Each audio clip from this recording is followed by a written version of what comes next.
This is a Faema Faemina 1960s era home espresso machine. Stubby lever, black accents, aluminum, chrome. Very nice old machine. We've just restored this machine and thought we'd give a little demonstration of just how it works and some of the features. It's up and running and hot.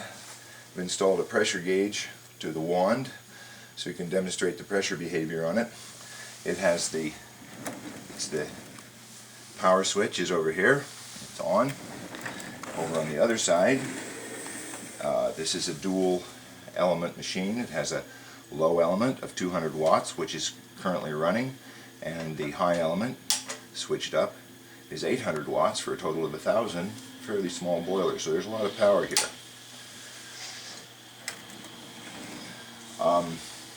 The interesting thing about it, one of the interesting touches, is that the Faemina has an adjustable pressure regulator, which is up here on the top. This is an earlier example. This is the previous model, but it has the same mechanism. It's a ball bearing with a spring and an adjustable screw-in block that basically, the farther in you insert the screw, the higher pressure the steamer leaks off at. So this therefore regulates the pressure. This one also had a plumbed in feature on top of the boiler, which was quite an effect. So you never had to take the lid off, but that's the way that the pressure regulator works. This particular case we're running on the minimum, and it's slowly increasing. It's about 0.7, as you can see, just on the minimum. I've had it up and warmed up. We'll put it up to maximum.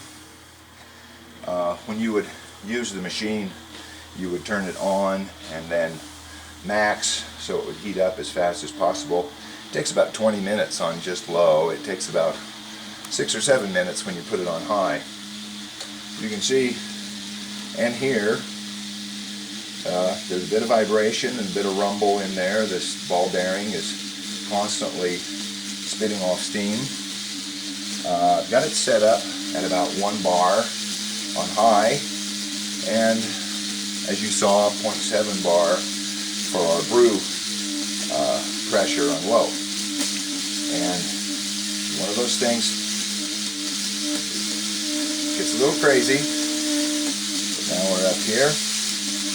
I'll go ahead and take this off to demonstrate the steam power on 1 bar. And we do have plenty of steam. What I like to do when using the machine is get it up to temperature, turn it down to minimum, and go ahead and bleed off that extra power. Because you really don't need the power for pulling a shot, and actually it makes it a little too hot. So we'll just take it back down to about a half a bar once again. It's very controllable, and it's nice to check it with the pressure gauge to see that, hey, it really works. I'll close this off. In the sight glass here, which is quite a feature, you see not only the spring, but this silver lip. This is the top of the cylinder itself, which is a sleeve that screws into the group. And so you don't need, there's no dipper tube, so the water basically just gravities directly into the cylinder, and as long as the water is above that cylinder level right there, you're good to go. Now, you can also see quite one of the impressive features about the Faemina is that you have really a lot of power, nice dispersion screen on it. I've pre-prepared a portafilter here to demonstrate pulling a shot with the Faemina. If I can find out, there it goes in. Get it good and tight. And all of that is going to have ground fairly fine.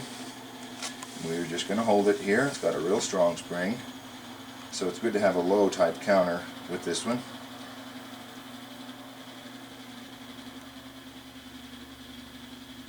I said, the water is in and it is pushing.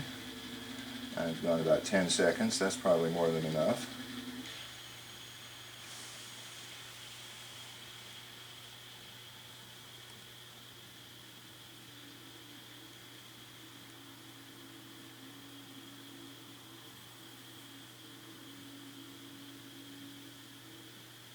And that is the Faema Faemina 1960s era home lever espresso machine.